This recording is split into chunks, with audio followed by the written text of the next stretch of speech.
நான் ஃபுல் போதையாகிவிட்டேன், எனக்கு ஏதாவது ஒரு மருந்து கொடுங்கள், இந்த போதை இறங்க வேண்டும் என்று சொல்லியிருக்கிறார்.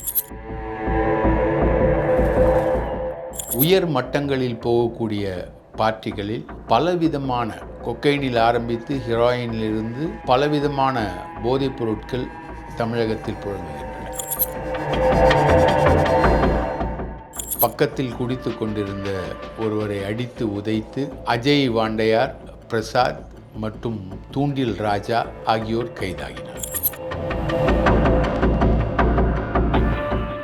டெலிஃபோன் டைரக்டரி போல ஒரு தனி டைரக்டரியை உருவாக்கி வழக்கு பதிந்து வருகிறார்கள். அதில் இப்பொழுது சிக்கியுள்ளது ஸ்ரீகாந்த். சமீபத்தில் ஷாருக் கானின் மகனை கூட இதுபோல ஒரு போதை வஸ்துவுடன் போலியாக பிடிக்க முயன்ற ஒரு நிகழ்வு நடந்து அதிலிருந்து அவர் குற்றமற்றவர் என வெளியே வந்தார். ஏற்கனவே சுசித்ரா லீக்ஸ் என்கிற பெண்ணின் பேட்டியில் பல பெயர்கள் ஏற்கனவே வெளிப்பட்டிருக்கின்றன. பிரசாத் மூலம் சென்னை நகர போலீஸ் கமிஷனர் அருண் நடத்தி இருக்கும் புலனாய்வு கமிட்டி ரிப்போர்ட்டில் பல நடிகர்கள் சிக்கியிருக்கிறார்கள். போதைப் பொருளை கண்டுபிடிப்பதற்கு போதை தடுப்பு போலீசார் ஒரு ரசாயனத்தை வைத்திருக்கிறார்கள். அஷ்டாவதானியாக சொல்லப்படும் கூடிய ஒரு நடிகரின் மகன் இந்த போதை வஸ்துக்களை உபயோகிப்பதில் மிக புகழ் பெற்றவர். ஸ்ரீகாந்த் வீட்டுக்கு போன போலீசார் அவரிடம் விசாரித்த பொழுது, நான் கொக்கைன் எல்லாம் உபயோகித்ததே இல்லை, நான் ஒரு குடும்ப பிரச்சனையில் இருக்கிறேன்.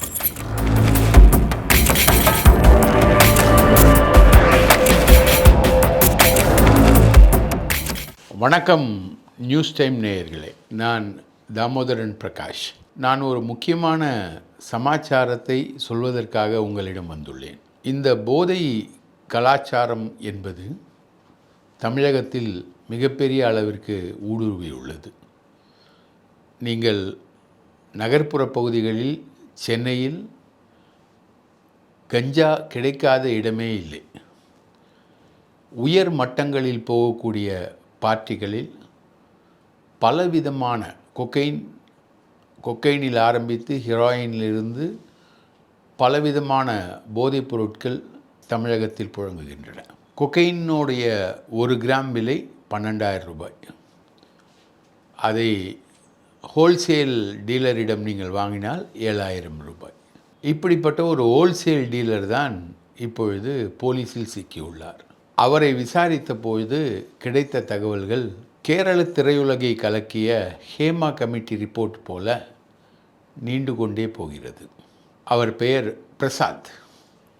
சமீபத்தில் பார் ஒன்றில் நடந்த தகராறில் பக்கத்தில் குடித்து கொண்டிருந்த ஒருவரை அடித்து உதைத்து அஜய் வாண்டையார், பிரசாத் மற்றும் தூண்டில் ராஜா ஆகியோர் கைதாகினார்கள். இந்த பிரசாத்தை விசாரிக்கும் பொழுது அவரது கால் ரெக்கார்டுகளை போலீசார் ஆராயும் பொழுது அவர் நிறைய பார்ட்டிகளில் பங்கெடுத்தார் என்று தெரிகிறது. உடனே அவரது வீட்டுக்கு சோதனை செல்கிறார்கள். சோதனை செய்யும் பொழுது பார்த்தீர்கள் என்றால் நிறைய பாக்கெட்டுகள் கிடைக்கிறது. அப்பொழுது இது போதைப் பொருளாக இருக்குமோ என்கிற சந்தேகம் போலீஸுக்கு வருகிறது. போதைப் பொருளை கண்டுபிடிப்பதற்கு போதை தடுப்பு போலீசார் ஒரு ரசாயனத்தை வைத்திருக்கிறார்கள். எந்த போதைப் பொருளாக இருந்தாலும் அதன் ஒரு துகள் கிடைத்தால் போதும், அது எந்த போதைப் பொருள் என்று அந்த திரவத்தை ஊற்றி கண்டுபிடித்து விடலாம். அந்த திரவத்தை ஊற்றும் பொழுது அது நீல நிறத்தில் மாறினால் அது கொக்கைன், அது சிவப்பு நிறத்தில் மாறினால் ஹெராயின், பச்சை நிறத்தில் மாறினால் அது மெத்தபெட்டமைன், அல்லது வேறு ஏதாவது ஒரு நிறம் இருக்கிறது, அந்த நிறத்தில் மாறினால் அது கஞ்சா, உயர் ரக கஞ்சா, வெளிநாட்டிலிருந்து இறக்குமதி செய்யப்படும் உயர் ரக கஞ்சா என்பதை கண்டுபிடித்து விடலாம். அதுபோல் பிரசாத் வீட்டில் சோதனை செய்யும் பொழுது அந்த லிக்விடை உபயோகித்து போலீசார் அவர் வீட்டில் கிடைத்த பவுடர் போன்ற துகள்களை ஆராய்ச்சி செய்த பொழுது அது கொக்கைன் என்று தெரிய வந்தது. பிறகு அவரை விசாரிக்க வேண்டிய விதத்தில் விசாரித்த பொழுது, ஆமாம் அது கொக்கைன் தான், நான் கொக்கைன் வாங்கி விற்பனை செய்பவன் என்று பிரசாத் ஒத்துக்கொண்டார். யாரிடம் நீ வாங்குவாய் என்று கேட்டபொழுது, சேலம் மாவட்டத்தை சேர்ந்த சங்ககிரிக்கு பக்கத்தில் இருக்கக்கூடிய ஊரை பூர்வீகமாக கொண்டு பெங்களூரில் வசிக்கும் பிரதீப் என்பவரிடம் வாங்குவேன் என்று சொன்னார். பிரதீப்பை பெங்களூருக்கு போய் கைது செய்து வந்த சென்னை போலீஸார் அதற்கு பிறகு விசாரணையை தொடர்ந்தார்கள். பிரதீப் நீ யாரிடம் வாங்குவாய் என்று கேட்டதற்கு கானா நாட்டை சார்ந்த ஜான் என்பவரிடம் நான் வாங்குவேன் என அவர் சொன்னார். ஜான், பிரதீப், பிரசாத் என இந்த லிங்குகள் போகும்பொழுது தொடர் விசாரணையில் பிரசாத்திடம் நீ யாருக்கெல்லாம் கொடுத்திருக்கிறாய் என்று கேட்டு விசாரித்திருக்கிறார்கள். அப்பொழுது அவர் ஸ்ரீகாந்த் பேரை சொல்லியிருக்கிறார். ஸ்ரீகாந்த் வீட்டுக்கு போன போலீஸார் அவரிடம் விசாரித்த பொழுது நான் கொக்கைன் எல்லாம் உபயோகித்ததே இல்லை, நான் ஒரு குடும்ப பிரச்சனையில் இருக்கிறேன், எனக்கும் எனது மனைவிக்கும் இடையே நிறைய பிரச்சனைகள் இருக்கிறது, என்றாலும் நான் தண்ணி அடிப்பேனே தவிர கொக்கைன் உபயோகித்ததில்லை என்று கூறினார். அவரது வீட்டை சோதனையிட்டு அதேபோல் அந்த திரவத்தை ஊற்றி அவரது வீட்டில் இருந்த காகிதங்கள் மற்றும் உரைகளில் இருந்த கொக்கைனை எடுத்து அந்த லிக்விடில் போட்ட பொழுது அது நீல நிறமாக மாறியது. அப்பொழுது ஸ்ரீகாந்த் ஆமாம் நான் கொக்கைன் அடித்திருக்கிறேன் என உண்மையை சொன்னார். ஸ்ரீகாந்த் தீங்கிரை என ஒரு திரைப்படத்தில் நடித்து வருகிறார். அந்த திரைப்படத்தின் தயாரிப்பாளர் இந்த பிரசாத். இந்த பிரசாத்துக்கு திரைப்படம் தயாரிக்கும் அளவிற்கு எப்படி பணம் வந்தது என்பது தெரியவில்லை. அது அவரது உயர்மட்ட தொழிலதிபர்கள் மகன்களிடம் அவர் வைத்திருந்த தொடர்பு என விசாரணையில் தெரிய வருகிறது. சரி, தீங்கிரைக்கும் ஸ்ரீகாந்துக்கும் உள்ள தொடர்பு அந்த படத்தில் கதாநாயகனாக நடித்து வருகிறார் என்பதுதான். அதில் 15 லட்சம் ரூபாய் சம்பளம் பாக்கி இவர் வைத்திருந்தார் பிரசாத். அந்த சம்பளம் பாக்கியை கேட்டு அவர் பிரசாத்தை தொடர்பு கொண்டு அவருடன் நட்பு வட்டாரத்திற்குள் வந்திருக்கிறார். அப்பொழுது ஒரு பார்ட்டியில் முழுவதுமாக சாராயம் குடித்து மயங்கி விழுந்திருக்கிறார். நான் ஃபுல் போதையாகிவிட்டேன், எனக்கு ஏதாவது ஒரு மருந்து கொடுங்கள், இந்த போதை இறங்க வேண்டும் என்று சொல்லியிருக்கிறார். உடனே இவர்கள் கொக்கைனை கொடுத்து இதை உறிஞ்சுங்கள், மூக்கில் வைத்து உறிஞ்சுங்கள், நீங்கள் அடித்த போதை இறங்கிவிடும் என்று சொல்லியிருக்கிறார்கள். இவர் முதல் முறையாக கொடுக்கப்பட்ட கொக்கைனை மூக்கில் வைத்து உறிஞ்சியிருக்கிறார். போதை ராஜபோதையாகிவிட்டது. அப்படியே படுத்து விட்டார். மறுநாள் காலை எழுந்து இந்த போதை நன்றாக இருக்கிறதே, எனக்கு கொடுங்கள் என்று அவர் கேட்டிருக்கிறார். அவருக்கு தொடர்ந்து 40 முறை இதே போல போதையை கடந்த ஒரு வருட காலத்தில் அவர்கள் கொடுத்திருக்கிறார்கள்.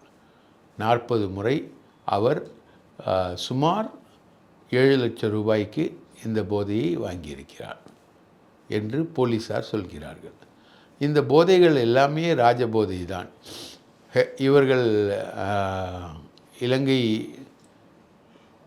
ஆயுத போரில் ஈடுபட்ட போராளிகள் சிலர் ஹெராயின் பற்றி சொல்லும் பொழுது அது ஒரு வார காலம் போதையிலேயே உங்களை வைத்திருக்கும் என்று சொல்வார்கள்.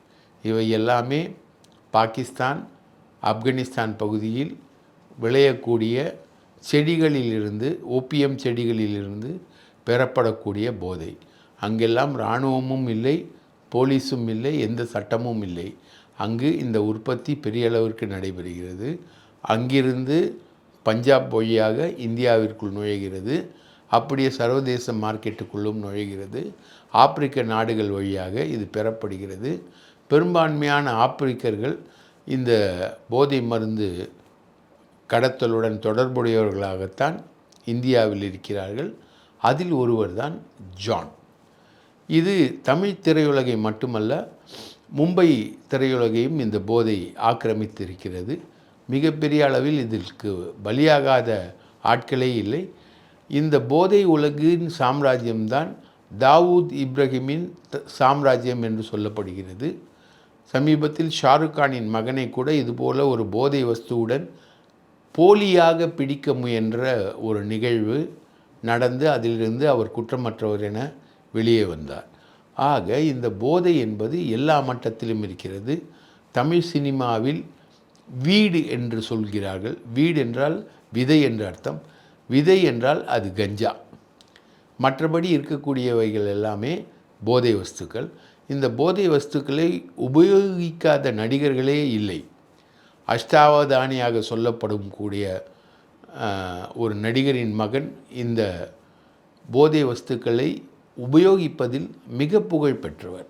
ஷூட்டிங்குக்கே வரமாட்டார், ஷூட்டிங்குக்கு இஷ்டத்திற்கு வருவார். இதுபோல் பல ஒழுங்கீனங்களுக்கு இந்த போதை பழக்கம்தான் காரணம். போதை பழக்கத்தை உபயோகிக்காத நடிகர்களே இல்லை. ஆனால் போதை பழக்கத்தில் ஈடுபடாமல் வெளியே வந்து வெற்றிகரமாக இயங்கக்கூடிய நடிகர்களும் இருக்கிறார்கள். இந்த இரண்டுமே நடக்கிறது. இதில் ஒரு முக்கியமான ஆள் இந்த பிரசாத். இந்த பிரசாத் பல பார்ட்டிகளை நடத்தியிருக்கிறார்.